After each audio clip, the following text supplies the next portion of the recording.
best life ever with Karla Cauldwell in the zone.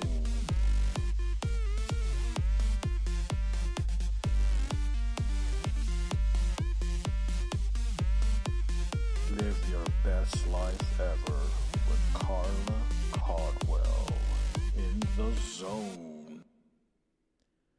Welcome to the Whole Life Healing Podcast. My name is Karla Cauldwell.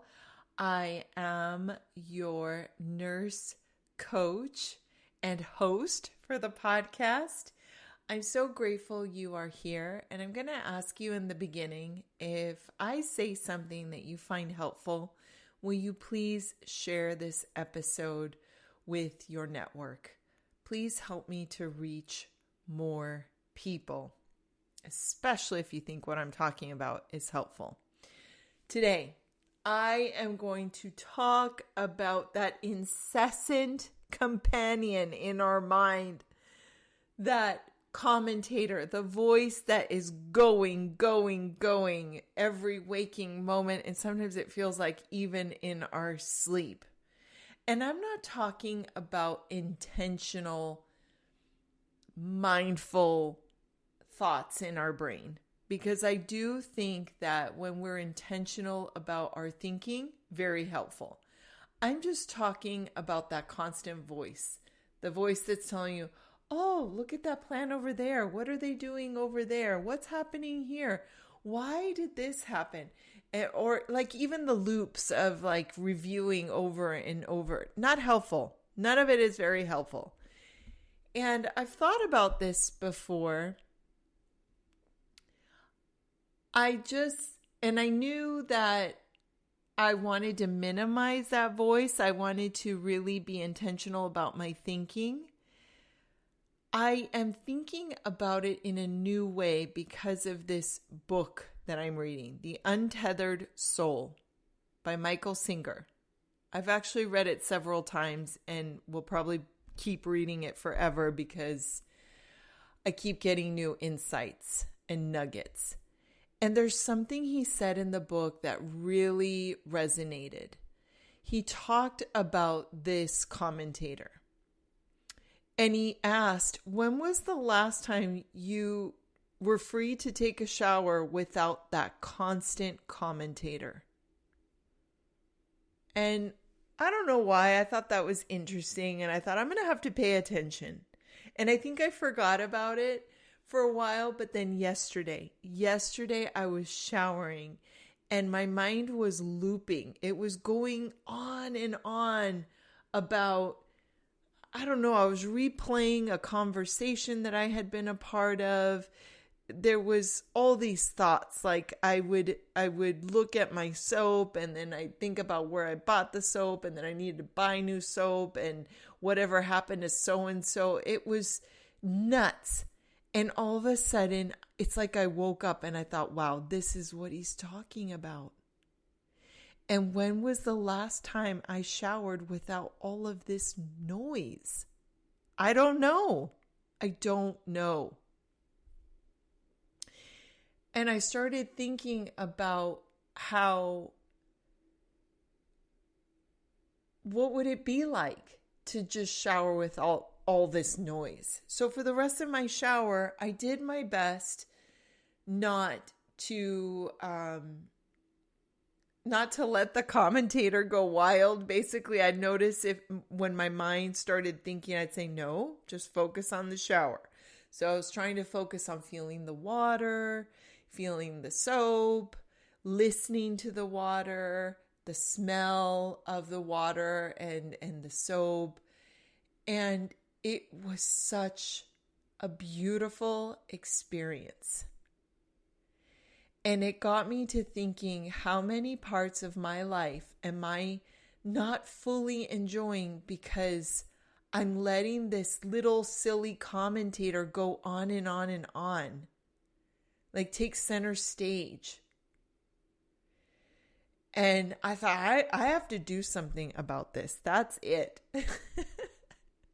So when I got out of the shower, I decided, okay, I have to put lotion on my arms. I'm going to focus just on that.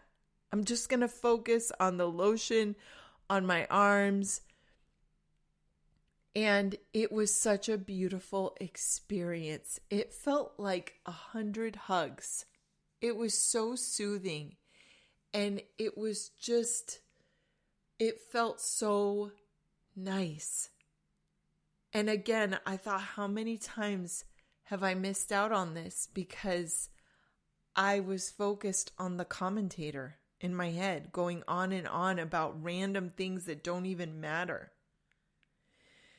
So in that moment, I decided I am going to take mindfulness out into my life, because that's what was happening, is that I was focused on the present, not thinking about the past, not thinking about the future. That's my definition of mindfulness. Practicing being right here, right now. Not thinking about the past, not thinking about the future. And when I did that in the shower, when I did it putting lotion onto my arms, it was incredible. And I started to understand that while it's been helpful to practice meditation and breathing, because I do that. I do that separately. I practice mindfulness. Mindfulness, we know through research and science, benefits our mental well-being, our physical well-being. It's extremely powerful. And I do practice it. But this was different. This was about making being in the moment my lifestyle. I decided to do this also on my walk. I go on walks and I thought, okay, I'm going to really focus on my walk. I'm going to focus on watching my dog who walks in front of me, sniffs, does her thing.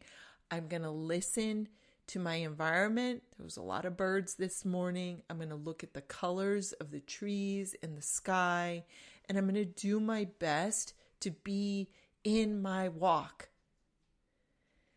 And the commentator, of course, was going wild, wanted to jump in and tell me about yesterday and like random thoughts about someone I talked to 5 years ago and what that meant. No, I was going to focus on my walk. And again, I noticed, wow, this is so beautiful. I just felt so happy. And not because anything happened other than I was a part of what I was doing and I was noticing everything around me. It felt so wonderful. It made me understand in real time all of everything I've read before about how we cause ourselves so much suffering through our thinking. I just feel like I understood it on a different level. And I am really committed to working on making my thinking intentional and to give that commentator a break so that I can enjoy my life. I wanted to share this with you because I do think mindfulness practices like meditation, things like yoga, tai chi are really helpful. I'm still going to keep doing those things. I want to invite you to take mindfulness out into your life. My call to action is, can you pick something that you do every day and focus on just doing that? Anytime you notice the mental chatter, just shh, you can tell it, shh, be quiet, and bring your focus back to the moment. And I encourage you to pick something that is just every day, whether it's eating or washing your hands or your shower or when you go on your walk. Pick something that you do every day and focus on just that. Being in the moment, not thinking of the past or the future, and not listening to the commentator. Focusing on what you're doing and see how you feel. You're going to tell me how you feel after that. Well, I hope you will. And if you get something positive out of doing that, I encourage you to spend more of your time in the present moment. I am rooting for your success times 1,000, and I hope this was helpful. If it was, please share with your network. Have an incredible day, and thank you so much for listening. Bye.